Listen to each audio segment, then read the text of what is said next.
Hello and welcome, cinema fans, to this, the Film Hub NI podcast, hosted by Hugh and Sarah from the Film Hub. And this week we are delighted to have with us Michele Devlin, director of the Belfast Film Festival, hot foot from a buzzing black box, where the 19th festival programme has just been launched.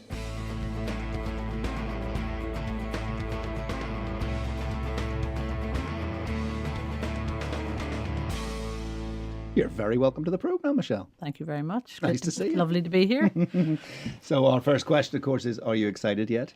I'm very, very excited. I'm always very excited on launch day. Yeah. Because it's a culmination of so many months' work, and you're kind of able to, open the booklet. Usually just arrives the day before. Yeah, of course. So there's always a lot of excitement around that to make sure the print job has went well. And once we know that that's okay, then it's full steam ahead. So we're always kind of geared up for the launch day. So it's lovely, and it's a great crowd in the black box, and people really love the programme. A few people even said it's the best programme yet. Yeah, no, I heard that from a few people. Yeah, absolutely. So we're really pleased. It's jam-packed, and there's lots of exciting stuff in there. Well, what sort of stuff can we expect? Well, it's a slightly different programme this year, I suppose. There are 90 features and 80 shorts, so slightly fewer features and slightly more shorts. We've moved all our documentaries out of the festival, which we'll chat a bit about later. Yeah. So it feels like it's a lot of films in there have a bit more room to breathe, I suppose, for want of a better way to put it. We've lots of special guests. Probably the keystone of the special guests list would be Aamir Khan. Absolutely, a huge coup for the festival. Yeah, we've been working on that for quite a while. He's a huge name in Indian cinema, and he produces, directs and acts. I think he's been in about 60 or more films. He's a hard-working man then. Yeah, he's been in the business for about 30 years. It's lovely when you get the reaction to some of our friends and partners who are from, originally from India or China. Yeah. And you mention his name, they get so excited. Oh, that's great. So it's lovely because I suppose we're a little bit sort of blinkered here in terms of world cinema, because we all look towards Hollywood. Of course. And when in fact, China and India and Iran and places like that, all have a lot to offer.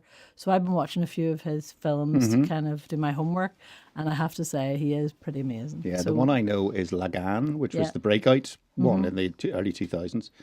And I went to see that in a cricket club in Northern Ireland, and it was a very interesting experience because I would imagine most of them had never seen an Indian film before, and it was brilliant. I mean, he seems a real entertainer and communicator in a number of different ways, and great dancer. Seemingly.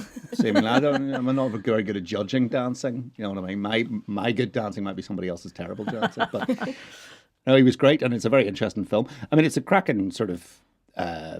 Way to kind of, I don't know what's the word, bring a highlight to the role the Belfast Film Festival plays. Internationally, it's great. It's a huge coup. I think it was twofold, I suppose, for us. It would give us a profile internationally, but then locally, it meant that we put diversity sort of front and centre stage in our programme. And we always have a diverse programme in terms of cultures and nationality, but I think sometimes it's good to recalibrate your focus and, go at it with a bit more vigour. So that's what we've decided to do. We have a 5-year plan which will bring diversity more central in our programming. So this year we've kicked off with Aamir Khan's presence here, and then we'll have Polish films and Chinese films as well as Indian films in the programme. So we hope to build on that over the next 5 years. Yeah, so it's a stepping stone to developing that kind of strategy. Absolutely, yeah. So it's very exciting, and I think I certainly know a lot of people from the local Indian community are very delighted to see something from their culture so central in a local festival. It's fantastic. Absolutely. It's such a positive statement. It's brilliant. And he's in the waterfront then, is it? It's a Q&A in the waterfront. He's in the waterfront, main auditorium, and the tickets are selling fast, and people are coming from all over. People will travel Ireland, for that North sort of and thing. South, and also travelling over from Birmingham and London, Bradford. Because he very rarely travels really outside, the big festivals, the Torontos and things like that. And apparently he did turn down Cannes Film Festival last year. check you. So there you go. So he's not into it really. So No. he doesn't. But he's real history buff, and I think that was part of the attraction to come here. That he was interested in learning a bit more about us. I was going to ask. I mean, just following on from that, you've now had 3 years with very high profile talent coming to visit. So we had Ken Loach last year and John Cusack. And this year you've also got Robert Carlyle, who's coming along. So is there something about, I was going to ask how Belfast audiences sort of react to that. Do you think that people enjoy meeting Belfast audiences and interacting with them? Do you think there's something about Belfast audiences that's interesting to them? Well, I think there's something here that maybe other cities don't have, and that we have the history of the Troubles here. Yeah. People are often interested in looking at that. And, it doesn't often feel like it, but, we managed to overcome our sort of long conflict with each other. I mean, the violence has ended, and there's something interesting about a society where that can happen. I know it's a pathetic nightmare at the minute with nobody up nobody storming, but at least it's a peaceful, pathetic nightmare. Yeah, and I think there's something that intrigues people about coming to places that have managed to do that. So there's something about the history and the history of the Troubles, and also people here are so warm and generous. And visitors love it. I was very struck last year when Ken Loach came that people, especially Daniel Blake as being, his latest film that he was sort of talking about, but just the sort of sense of warmth that came from the audience. A full house in the movie house, but people were genuinely wanting to say that his films had touched their lives. And it was very interesting in that sense because, Ken Loach is an old white English guy who has made a few films, but there was a genuine warmth from the audience that I think. I mean, I don't know what you'd probably get that in other places, but there was something about it. There was a really nice, authentic feeling to it, which is different, I think. Yeah, no, I think he really loved that, and he chatted a lot about the questions that were asked. The questions from our audiences tend to be much more politicised sort of questions. They tend to be, quite well informed. I suppose that happens everywhere, but I do think that we're a highly politicised population, and I think people come at things from that lens, So I think he enjoyed that, and he loved some of the questions he was asked. And some people were very open about their own experiences. So and John Cusack as well, he had a great time. He was very struck by things. Yeah, in the Middle East, Belfast and stuff. So it was just really for people like him as well, just talking about the history, and I suppose people who want a bit more depth with their festival experience, that you're not just arriving and dandering up and down a red carpet and going to a reception. Yeah. That you actually you go and you kind of meet people, and there's a bit more depth to it, and that's what we're interested in. We're not really interested in becoming the type of festival that just tracks people up and down red carpets and kind of. And that's a reflection of the city you come from as well. Yeah. I mean, I think it's just, as you said, it's a much more authentic experience for people. Good. Talking about red carpets, are you going to have a red carpet for opening night and closing night? Can you tell us a bit more about what's happening those nights? Well, we are. Yes, we're going to. I wasn't dissing red carpets. I think I do like they them. Have their place. Yes, they have their place. On our opening night, we are so excited. I have been lucky enough to see the opening night film a bump along the way, and I was thrilled because it's a really lovely piece of work. Good. And Louise Gallagher's first-time producer, and it's a first-time director, Shelley Love, and first-time writer for a feature film.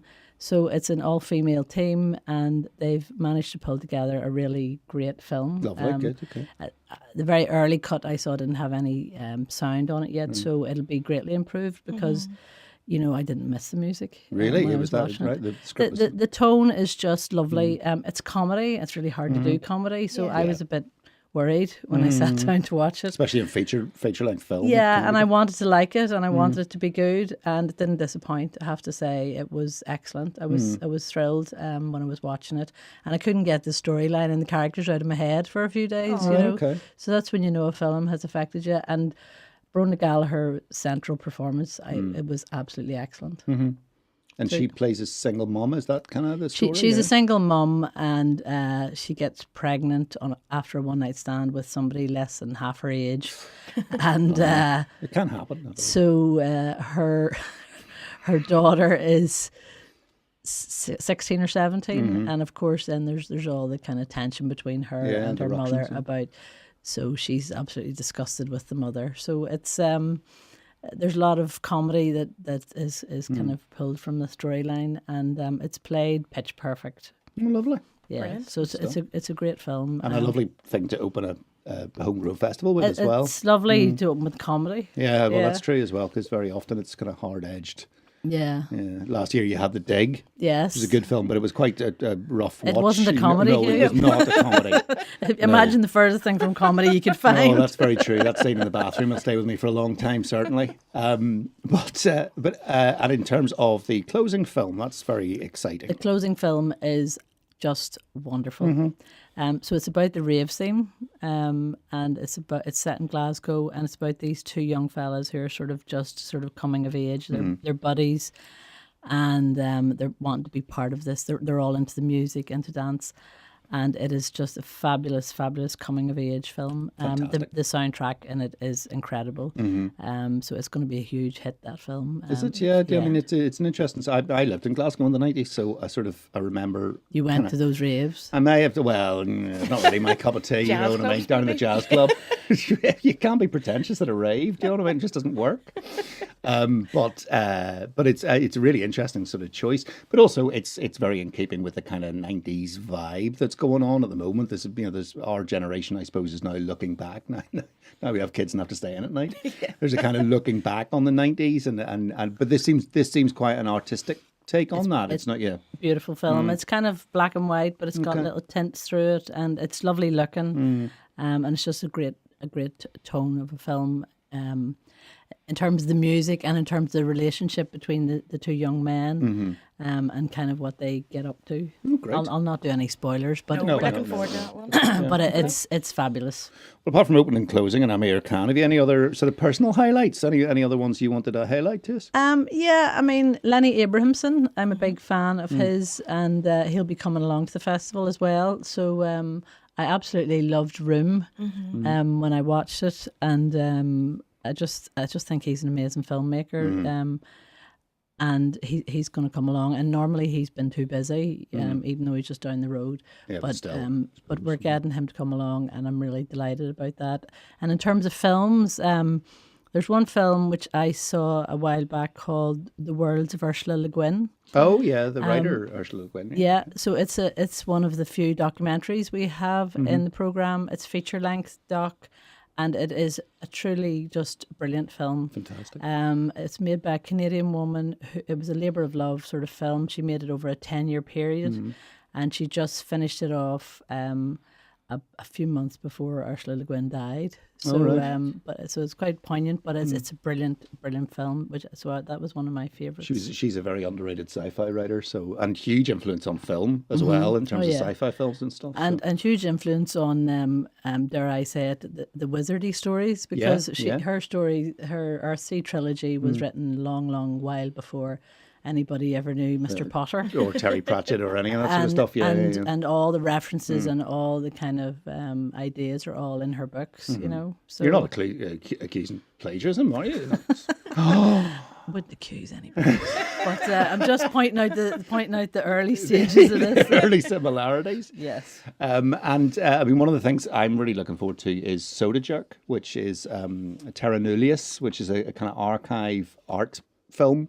And I mean, one of the things that Belfast Film Festival is always really known for is the kind of the out there stuff, you know, the Altered States strand and the Twisted Cornea strand and stuff like that. How do you sort of mix that up with the audiences? I mean, do you find that there's a specific hardcore audience that will go to that stuff, and they might not necessarily go to the rest of the stuff, or is it kind of mixed up? Do you find out? Well, I think those sorts of strands really have their own sort of niche audiences, and they have people who just love that type of film. I usually spend half the time with my eyes covered, things like that. Yeah. Some of them are pretty hardcore. But they're really popular. So it tends to be across the age ranges, and you know, as far as we can see, they're busy and people love them. So we keep the Altered States strand in particular. So we keep programming it. Yeah, no, it's fantastic. I mean, I think what it does is also makes people know that there's the film is such a wide church and wide different kind. You know, the whole world of film is so varied and so diverse, and the festival really encapsulates that. So it's good. Yeah, and it is one of those art forms that where you can genuinely have something in a festival for everybody. Yeah. You know, across the age ranges. Except we don't do children. No, well, Cindy Magic we does have children. other fine festivals in the city that. But do something for kids. everybody, you know, Yeah. within our age range, you know. So, like we have a new section in the program this year called Rewind, which is focused on classics. And the idea behind that was to try and encourage older people who mightn't go to the cinema, to try and encourage them to come out and their daytime screenings. Gentlemen Prefer I Blondes, saw that. Yes. Johnny Guitar, you know, things like that.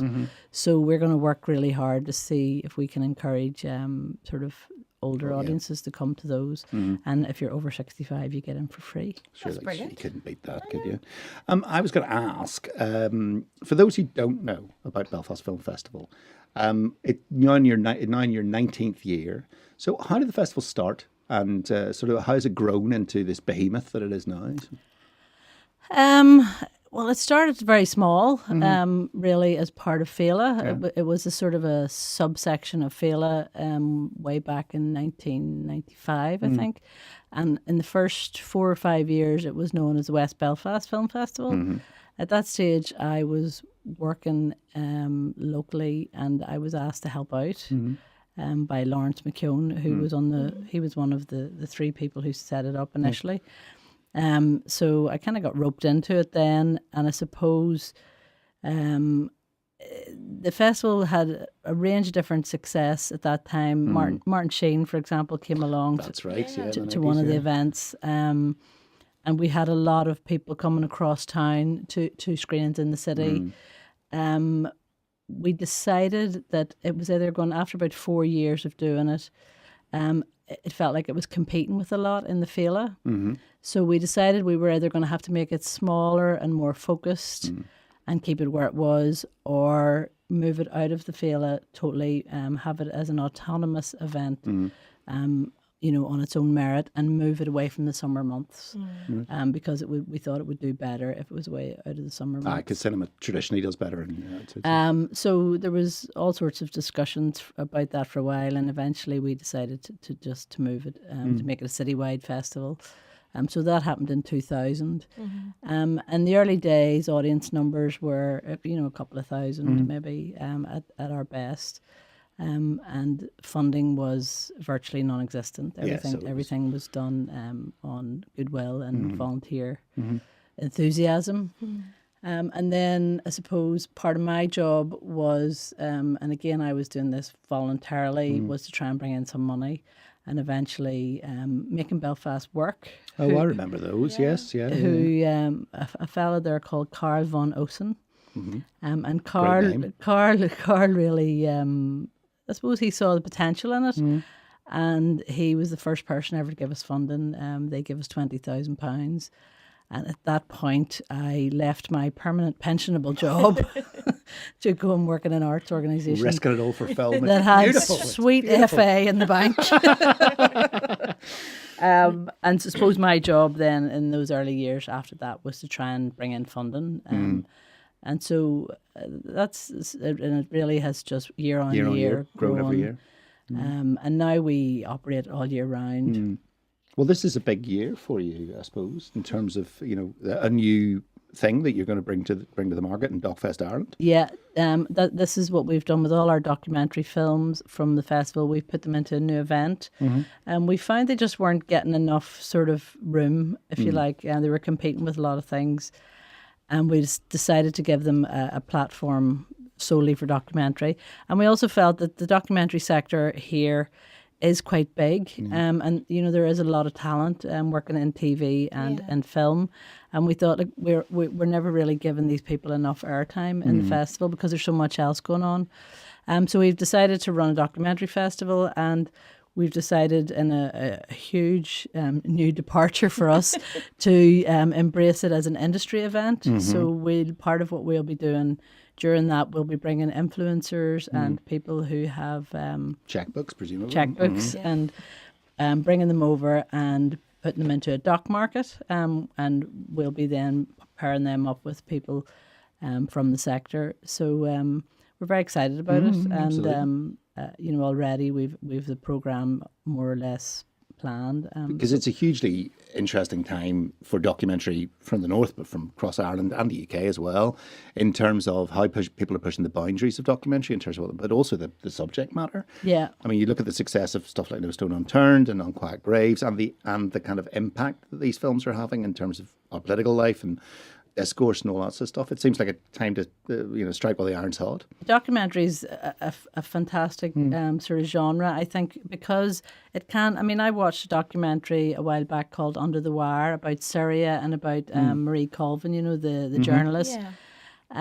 And the documentary was so kind of vivid. I felt at the end of it that I'd watched a feature film. Right. So you can do so much with documentary. I think, it's kind of an open book in terms of creatively how you can work. The KFT had An Engineer Imagines, which was about Peter Rice, who is was a structural engineer on all sorts of stuff like the Pompidou Centre and the Sydney Opera House and things like that. It was Marcus Robinson who'd made it, and it was it was an art film really, and he'd interpreted kind of visually how these buildings were made, and he used such beautiful slow motion sort of camera work and things like that it wasn't just telling you the facts of the story, it was interpreting and giving you a wider palette and all that sort of stuff. So it is it is a time that's very exciting in documentary. Yeah, and I think one of the interesting things that we've learned in our conversations with various broadcasters about this is that young people are more and more turning to documentary because who knows why? I mean, maybe it's because of all the crap that's around, like fake news and all the shite that's on the internet and all that. And maybe they're just turning to look to documentary for something that gives them a bit more hope in the story that it'll be genuine. I don't know, but apparently there's also access to it as well. Netflix has a huge amount of documentaries on there.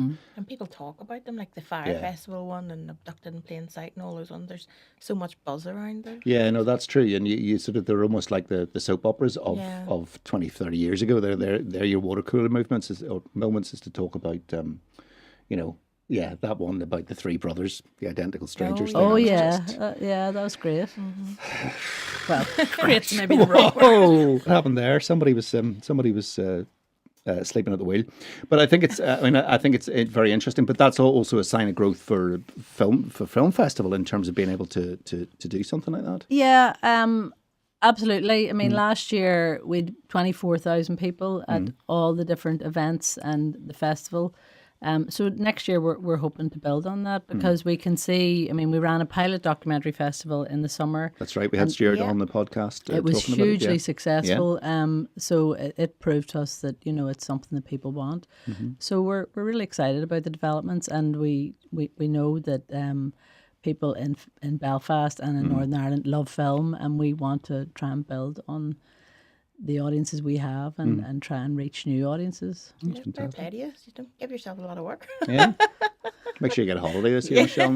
No rest for the wicked. We will let you go back to do all that work. So, but before you go, will you tell us where can we find out all the information about all the screenings? Where can we buy tickets, and where's it all happening? So if you go to our website, www.belfastfilmfestival.org, all the details of the various sections of the programme are there, and you can buy tickets straight on the website there. Brilliant. And it's all over the city. There's different venues across the city. Yes, I think there's about 10 venues around the city. QFT, Movie House, the Strand Cinema, the Waterfront.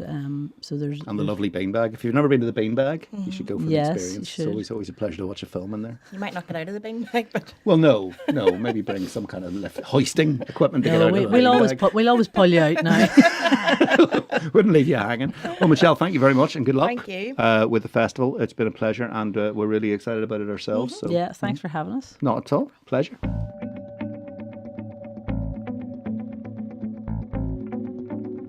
Thanks very much, Michelle, for coming in and talking to us about the Belfast Film Festival. And now, ladies and gentlemen, tighten up your trousers, get yourselves ready, get a cup of tea, sit on the sofa, and it's Sarah's famous Independent Cinema Roundup.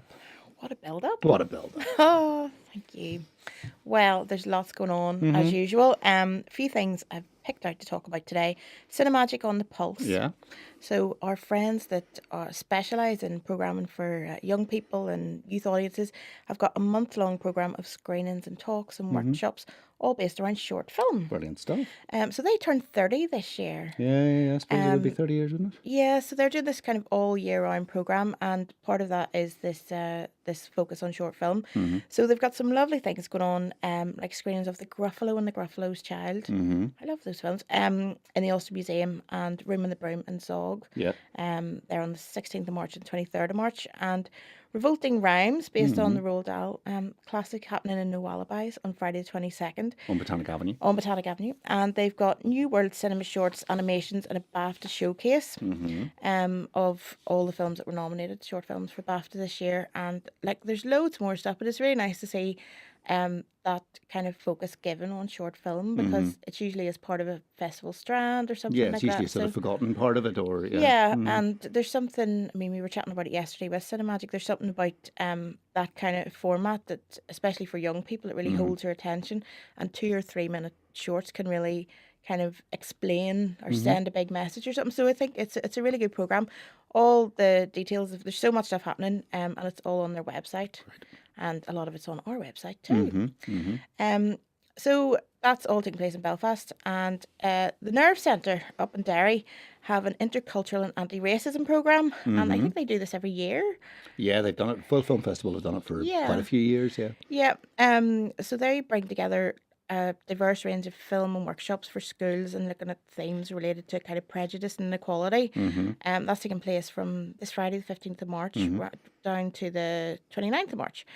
And they've got all sorts of screenings and all sorts of workshops going on, but some of the primary school age stuff is up, and Ralph Breaks the Internet. Lovely.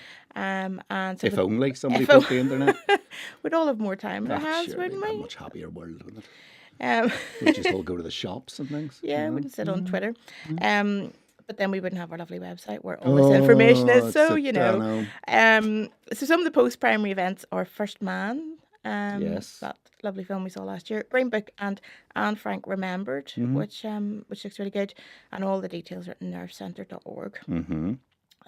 Also up in the Brunswick, which was this particular film is programmed by the Brunswick Movie Bowl in Derry. Yep. On the 22nd of March, they're screening Rosie, which was the Irish film last year that came out about homelessness, and it was written by Roddy Doyle, and came to KFT for a week or so, and it's had a UK release now. But it's really nice to see that it's getting screened. It's a brilliant piece of work. It's a brilliant film, yeah, and really well worth seeking out. I mean, it's not an easy watch by any stretch of the imagination. No. But it's typical Roddy Doyle. It's got humour and harshness, sort of wrapped up. Yeah, and the performances are just brilliant in it. So if you're up in Derry, have a look at that. Newcastle Community Cinema have Stan and Ollie on the 24th of March. Everybody's talking about that. I haven't seen it. I haven't seen it either, but a lot of people very cross that it didn't get nominated for any awards. That's true. Yeah. Back in didn't get any season. BAFTAs, didn't get any of that sort of stuff. No, shunned by the awards, but loved by the people. Well, so often the way. So that's down in Newcastle. One Eye Open is a film club that's held over in the Strand, which is run by teens for teens. Teens. Teens. Hello, teens. Hello, teens. Not that there's any young people listening. No, to obviously. Podcast. No. Everyone's over 50 at least. Yeah. So they are screening The Breakfast Club. And that's a chance for kind of young people to catch up on. So they're programming the screenings and then putting them on at the Strand, yeah? Yep. Great stuff. I think you can go along even if you're not a teen to see the film. Yeah. I think it's open to everyone. Non-teens Yeah. are allowed to go. But I thought that was quite interesting. A couple of other things I want to mention. Dungannon Film Club. Now, Dungannon Film Club have burst back onto the scene, doing loads of stuff. After like the meteors they are. Yes, after taking a bit of a hiatus for a while. And they are very ambitiously doing a drive-in cinema. So for 3 nights at the end of March, you can go to, a Greers Road car park. And people in Dungannon will understand what that means. People in Dungannon will know where that is. And you can sit in your car and tune into the FM transmitter and watch the films. Old school. I did notice on the website earlier that if the wind is more than 20 miles per hour, the event might be cancelled. Right. So let's hope no Storm Gareth will appear. Fingers crossed. So what they're screening is The Greatest Showman on the 29th of March Bohemian Rhapsody on the 30th of March, and my favourite, A Star is Born, on the 31st of March. I would sing and cry in my car if I was there. But, and you can get pizza on site, and it'll be a lovely thing. Great stuff. So it's great to see them doing that, and hopefully all the people of Dungannon will support that and come along. And the last thing I really want to talk about is the Of Love and Law tour. And I talked about it very briefly on the last podcast as the film was screened as part of LGBT History Month in the QFT. But we can now announce, drumroll please. You can add one of those, Stephen, can you? That we have worked with the producer of the film to take it on tour around Northern Ireland. So it's a lovely documentary, Japanese documentary about Fumi and Kazu, who are partners in life but also run the first law firm in Japan, set up an openly gay couple. And it's about equality and justice and family and love. And I just sat gurning the whole way through. Happy tears, sad tears. Just a really lovely piece of work and a really important film, I think. And a lot of the themes in the film would kind of resonate with a lot of stuff that goes on socially, I'll say no more about, but in Northern Ireland as well. So so that is kicking off it's all happening in April. It kicks off on the 10th of April at Dungannon Film Club. So they're stepping in with that as well. On the 17th, it's heading to Fermanagh Film Club, and on the 26th, it'll go to Subterranean Film Club in Omagh. Brilliant. So we're over the moon that those guys are happy to host the screening for us. On the 17th of April, we will be running the screening, actually as part of the Belfast Film Festival. It's in the lovely programme that we got today. In partnership with the Black Box. We'll show it down there, and there'll be a Q&A after, hosted by your lovely self. Indeed, apparently so, yeah. And we are delighted that the director of photography, Jason Brooks, who shot the film in Japan, will be coming over from London to join us, and John O'Doherty from the Rainbow Project, to discuss some of the themes and stuff for the film. So I'm just really so happy that people get to see this film, because I think it's really important, and I'm really pleased about it. Great stuff. Well, that is something that's a lot of stuff you've just told us there. It's a lot of stuff, and there's a lot more stuff. So if you go to filmhubni.org, you will see all of the stuff. And check out the Belfast Film Festival website for all their details, and Cinemagic, and the Nerve Centre's website for all the more in-depth details up there. So you've no excuse. There's no kind of, there's nothing to watch, there's nothing I like, or any of that sort of stuff. You need to get out, get into the cinema, watch a film, and feel better about yourself. Until next time, film fans.